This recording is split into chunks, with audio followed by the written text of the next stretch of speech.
Chapter 7 हत्या बाहर आ जाएगी। बंगाली में Tarzan colonel Gerald Gills Burton के बंगले में बैठा था। कर्नल बर्टन ने कहा, आपकी खबर से मुझे उतना सदमा नहीं लगा जितना लग सकता था। मैंने अपने लड़के को बहुत पहले ही मरा हुआ मान लिया था। फिर भी ये जानना कि वह हमेशा से जीवित था और लगभग यही था, यही बात बर्दाश्त करना मुश्किल है। क्या उन्हें पता था कि उसे किसने मारा? वे सभी इस बात पर पूरी तरह आश्वस्त हैं कि यह काम मैंने ही किया है। बकवास, बर्टन ने कहा। सफारी में 3 आदमी थे जिनसे उसे परेशानी थी। उन सभी ने उसे जान से मारने की धमकी दी थी, लेकिन मैंने जो सुना उसके अनुसार वे सभी धमकियां गुस्से में दी गई थीं और शायद उनका कोई मतलब नहीं था। उनमें से केवल एक ने ही सोचा होगा कि उसके पास हत्या करने का कारण है। वह कौन था? बर्टन ने पूछा। ट्रेंट नाम का एक लड़का जो लेडी बाबरा से प्यार करता था। जहां तक मुझे पता चला यही एकमात्र असली मकसद था। कभी कभी बहुत मजबूत मकसद होता है, बर्टन ने कहा। हालांकि, टार्जन ने आगे कहा, ट्रेंट ने आपके बेटे को नहीं मारा। वह ऐसा कर ही नहीं सकता था। अगर हत्यारा शिविर में होता तो मैं उसे ढूंढ सकता था, अगर उन्होंने मुझे बाहर न निकाला होता। क्या आप यहीं रहेंगे और सफारी आने पर उसे ढूंढने में मेरी मदद करेंगे? बिल्कुल, तुम्हें पूछने की जरूरत नहीं थी। मुझे लगता है कि एक और बात है जो आपको जाननी चाहिए। जिस समय वह खो गया था, उस समय मेरा बेटा सरकार के लिए कुछ बहुत ही महत्वपूर्ण कागजात लेकर जा रहा था। वह जाहिर तौर पर लंदन से केपटाउन जा रहा था, लेकिन उसे निर्देश थे कि वह यहीं रुके और कागजात मेरे पास छोड़ दे। टार्जन ने कहा, और एक इतालवी सैन्य विमान में 3 लोग उसका पीछा कर रहे थे। हे भगवान, तुम्हें ये कैसे पता चला? बर्टन ने पूछा। मैं दोनों विमानों के पास से गुजरा। आपके बेटे का विमान मार गिराया गया था, लेकिन वह सुरक्षित रूप से बाहर निकल आया था। मुझे विमान के पास उसका पैराशूट मिला, लेकिन बाहर निकलने से पहले उसने दूसरे विमान के पायलट को गोली मार दी। मरने से पहले उस व्यक्ति ने अपने विमान को सुरक्षित नीचे उतारा। मैंने पाया कि वह अभी भी नियंत्रण में बैठा हुआ था। उसके साथ के 2 लोग सुरक्षित बाहर निकल आए। उनमें से एक को थोड़ी चोट लग सकती है, क्योंकि मैंने देखा कि वो लंगड़ा रहा था, लेकिन हो सकता है कि वह पहले लंगड़ा रहा हो। ये जाहिर है, मुझे नहीं पता। क्या तुमने उन्हें देखा? बर्टन ने पूछा। नहीं, मैं कुछ दूर तक उनके पदचिह्नों का पीछा करता रहा, जब तक कि मुझे आपके बेटे का जहाज नहीं मिल गया। फिर, ये जानते हुए कि वह अंग्रेज था, या ऐसा इसलिए मान लिया क्योंकि वह एक अंग्रेजी विमान उड़ा रहा था, मैंने उसका पीछा करना शुरू कर दिया। आप देखिए, वो शेरों के देश में उतरा था। आप जानते हैं, बोयरू देश। हाँ, और ब्यूरू शेरों से भी बदतर हैं। हाँ, टार्जन ने याद करते हुए कहा, मेरा उनसे पहले भी काम चल चुका है। इस बार तो उन्होंने मुझे लगभग खत्म ही कर दिया था। उनसे दूर होने के बाद मैं फिर से बंगाली के लिए चल पड़ा, और आज सुबह सुबह मैं इस सफारी पर पहुंच गया। क्या आपको लगता है कि उन 2 लोगों के पास मेरे बेटे से कागजात छीनने का मौका था? नहीं, वे अलग अलग रास्तों पर जा रहे थे। शायद अब तक वे दोनों मर चुके होंगे। जिस जगह वे आए थे, वह बहुत खराब जगह है। मुझे लगता है कि वे 2 इटालियन थे। कर्नल बर्टन ने अपना सिर हिलाया। नहीं, एक अमेरिकी था और दूसरा रूसी। उनके नाम कैंपबेल और जुबानेव थे। मुझे लंदन से उनके बारे में पूरी रिपोर्ट मिली। वे वहां जासूसी और हत्या के लिए वांछित थे। खैर, मुझे नहीं लगता कि वे फिर किसी को परेशान करेंगे, टार्जन ने कहा। और सुबह तुम्हारे पास अखबार होंगे। हाँ, मैं कागजात ले लूंगा, बर्टन ने उदास होकर कहा। यह अजीब है, टार्जन, हम खुशी की कितनी कम सराहना करते हैं जब तक कि हम उसे खो नहीं देते। मैं प्रतिशोधी नहीं हूँ, लेकिन मैं जानना चाहता हूँ कि मेरे बेटे को किसने मारा। अफ्रीका एक बड़ी जगह है, बर्टन, बंदर आदमी ने कहा, लेकिन अगर तुम्हारे लड़के की हत्या करने वाला आदमी अभी भी जीवित है, तो मैं उसे अफ्रीका से बाहर जाने से पहले ही पकड़ लूंगा। मैं तुमसे ये वादा करता हूँ। अगर आप उसे नहीं ढूंढ सकते, तो कोई भी नहीं ढूंढ सकता, बर्टन ने कहा। धन्यवाद, टार्जन। टार्जन ने बर्टन से गर्मजोशी से हाथ मिलाया। सेसिल बर्टन और पीटरसन के शवों को ले जाने वाले 8 स्ट्रेचर वाहक सफारी के पिछले हिस्से में आए जब ये बंगाली के बाहरी इलाके में रुका और शिविर में जाने के लिए तैयार हुआ। रामसगीट और रोमनॉफ तुरंत कर्नल बर्टन को रिपोर्ट करने गए। उन्होंने पाया कि वह अपने कार्यालय में बैठे थे, जो उनके बंगले के एक तरफ एक स्क्रीन वाला बरामदा था। जैसे ही वे अंदर दाखिल हुए, वह खड़े हो गए और युवा अंग्रेज की ओर अपना हाथ बढ़ाया। लॉर्ड जॉन रम्सगेट, मुझे लगता है, उन्होंने कहा, फिर रूसी की ओर मुड़ते हुए, और मी रोमानोफ, मैं आप सज्जनों की प्रतीक्षा कर रहा था। हम एक बहुत ही दुखद मिशन पर आए हैं, कर्नल बर्टन, रम्सगेट ने अपनी आवाज में उलझन के साथ कहा। हाँ, मुझे पता है, बर्टन ने कहा। रम्सगेट और रोमानोफ आश्चर्यचकित दिखे। तुम्हें पता है, रोमानोफ ने कहा। हाँ, कल रात मुझे खबर दी गई थी, लेकिन यह असंभव है, रम्सगेट ने कहा। हम अलग अलग चीजों का उल्लेख कर रहे होंगे। नहीं, हम दोनों मेरे बेटे की हत्या की बात कर रहे हैं। असाधारण, रम्सगेट ने कहा। मुझे समझ में नहीं आया। लेकिन कर्नल, अब हम निश्चित हैं कि हम जानते हैं कि हत्यारा कौन है। कल रात हमारे शिविर में इसी तरह की एक और हत्या हुई थी, और हमारे सफारी के सदस्यों में से एक ने हत्यारे को अपराध करते हुए देखा था। उसने उस पर गोली चलाई, और उसे लगता है कि उसने उसे गोली मारी। इसी समय बंगले का दरवाजा खुला और टार्जन अचानक बरामदे में आ गया। रम्सगेट और रोमानोफ दोनों अपने पैरों पर खड़े हो गए। वह आदमी है, वह हत्यारा है, रम्सगेट चिल्लाया। कर्नल बर्टन ने अपना सिर हिलाया। नहीं, सज्जनों, उसने धीरे से कहा। बंदरों का टार्जन मेरे बेटे की हत्या नहीं कर सकता था, और वह दूसरे आदमी की हत्या नहीं कर सकता था क्योंकि वह कल रात मेरे बंगले में था। लेकिन, रोमानोफ ने कहा, स्मिथ ने कहा कि उसने इस आदमी को देखा था और उसे पहचान लिया था जब कल रात पीटरसन की हत्या हुई थी। ठीक है, ऐसे उत्तेजना के क्षण में, बर्टन ने कहा, और अंधेरे में, एक आदमी आसानी से गलती कर सकता है।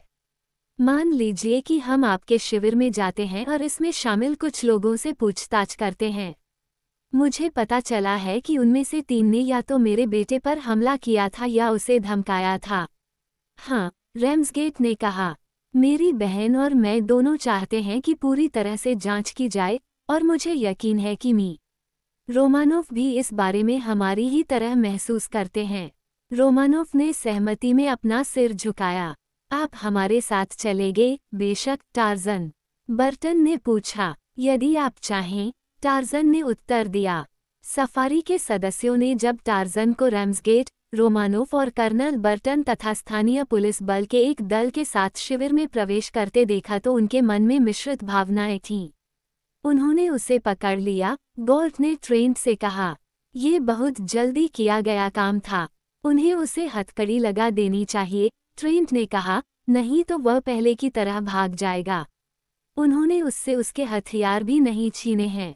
कर्नल बर्टन के सुझाव पर दल के सभी गोरे लोग पूछताछ के लिए एकत्र हुए। जब उन्हें बुलाया जा रहा था, तब टार्जन ने पीटरसन के शरीर की सावधानीपूर्वक जांच की। उसने खास तौर पर उस आदमी के हाथ और पैर देखे। फिर उसने दिल पर लगे घाव की बारीकी से जांच की। बस एक पल के लिए वह शरीर के ऊपर झुका, उसका चेहरा उस आदमी के अंगरखे की आस्तीन के करीब था। फिर वह वापस वहीं लौटा, जहां कर्नल बर्टन के सामने कंपनी इकट्ठी हुई थी।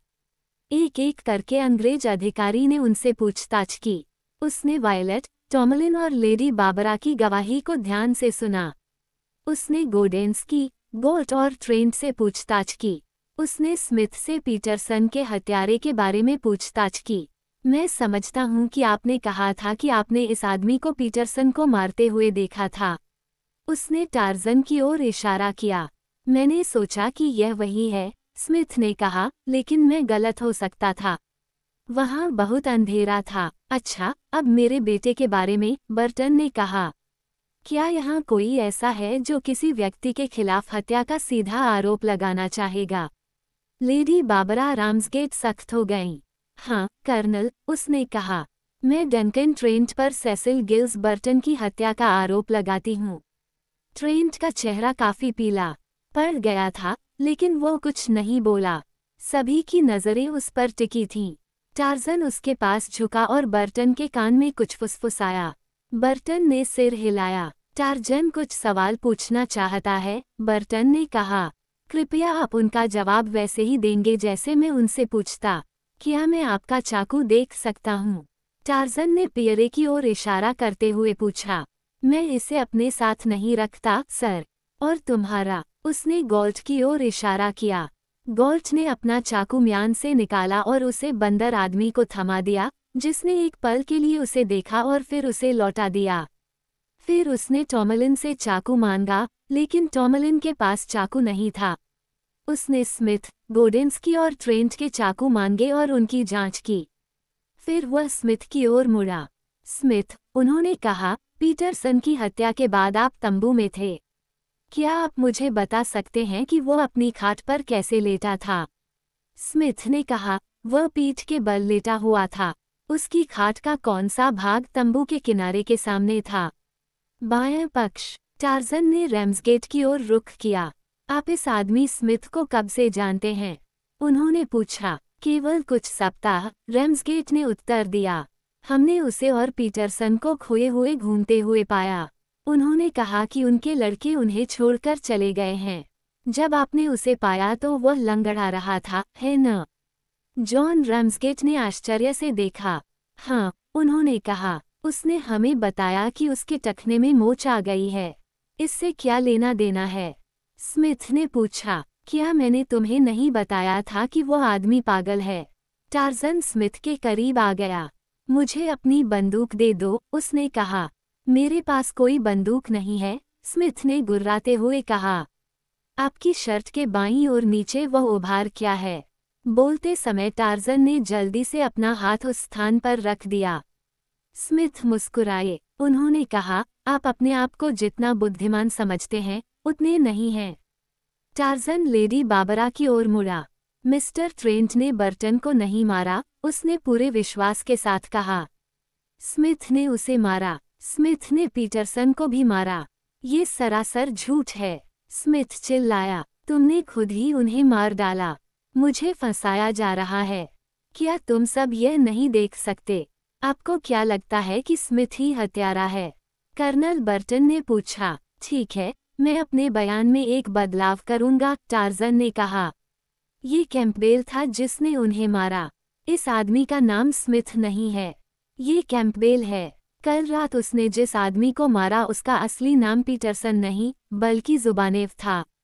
मैं तुमसे कहता हूँ कि यह एक झूठ है, स्मिथ चिल्लाया। तुम मेरे खिलाफ कुछ नहीं कर सकते। तुम कुछ भी साबित नहीं कर सकते। टार्ज़न बाकी लोगों से बहुत ऊंचा दिखाई दे रहा था। समूह में सन्नाटा छा गया। यहाँ तक कि स्मिथ भी चुप था। टार्ज़न ने कहा, एक बहुत शक्तिशाली, बाएं हाथ का आदमी जिसके दाहिने हाथ की दूसरी उंगली गायब थी, उसने लेफ्टिनेंट बर्टन को मार डाला। बर्टन को मारने वाला घाव तभी हो सकता था जब चाकू बाएं हाथ में था। उसके गले पर अंगूठे, पहली, तीसरी और छोटी उंगली के निशान थे। आप देखेंगे कि स्मिथ या यूं कहें कि कैंपबेल के दाहिने हाथ की दूसरी उंगली गायब है। साथ ही मैंने ये भी देखा कि जब मैंने उन लोगों से अपने चाकू देने को कहा, तो कैंपबेल ही एकमात्र व्यक्ति था जिसने अपने बाएं हाथ से हथियार मुझे दिया। जुबानेव की छाती में चाकू का घाव बाएं हाथ से पकड़े गए चाकू से हुआ था। लेकिन इन हत्याओं का मकसद क्या है? रोमानोफ ने आश्चर्य व्यक्त किया। कर्नल बर्टन उन्हें कैंपबेल की शर्ट के अंदर से खोज लेंगे। वे कागजात हैं जो लेफ्टिनेंट बर्टन के पास थे जब उन्हें कैंपबेल और जुबानेव को ले जा रहे विमान ने मार गिराया था। मुझे पता है कि पीटरसन, या बल्कि जुबानेव, उस विमान में थे। उनके साथ दूसरा आदमी विमान से दूर जाते समय लंगड़ाता हुआ चला गया। वह आदमी कैंपबेल था, जो खुद को स्मिथ कहता है। लेकिन स्मिथ या कैंपबेल, या जो भी उसका नाम है, वह बर्टन और पीटरसन को क्यों मारना चाहता था? जॉन रैम्सगेट ने पूछा। टार्ज़न ने बताया, उसे और जुबानेव को बर्टन के पास मौजूद कागजात चाहिए थे। कागजातों के बारे में किसी और को नहीं पता था। कैंपबेल जानता था कि अगर उसने कागजात चुरा लिए और बर्टन को जिंदा छोड़ दिया, तो बर्टन तुरंत सफारी में उनके लिए गहन खोज शुरू कर देगा। उसे बर्टन को मारना था। उसने जुबानेव को इसलिए मारा ताकि उसे कागजात के लिए मिलने वाले पैसे में से कुछ न मिले, जिसे उन्होंने पहले ही इतालवी सरकार को बेच दिया था। यहाँ टार्जन ने कैंपबेल की शर्त फाड़ दी, कागजात हैं। स्थानीय पुलिस बल ने जोसेफ कैंपबेल उर्फ जो द पूछ को घसीट कर ले गया। आपको कैसे पता चला कि जुबानेव उस इतालवी विमान में था? रेम्सगेट ने उत्सुकता से पूछा। मुझे उसका दस्ताना पीछे के कॉकपिट में मिला, बंदर आदमी ने जवाब दिया। रामसगेट ने हैरानी से अपना सिर हिलाया। मुझे अभी भी समझ नहीं आया, उसने कहा। टार्जन मुस्कुराया। ऐसा इसलिए है क्योंकि तुम एक सभ्य व्यक्ति हो, उसने कहा। नुमा, शेर या शीता तेंदुआ समझ जाएगा।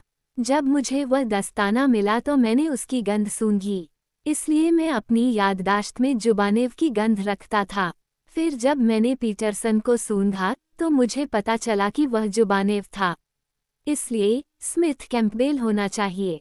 और अब टार्जन ने रुककर अपनी नज़र से उन्हें देखा।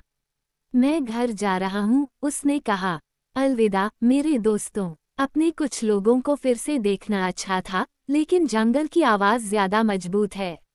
अलविदा। और वानरों का टार्जन जंगल में लौट आया।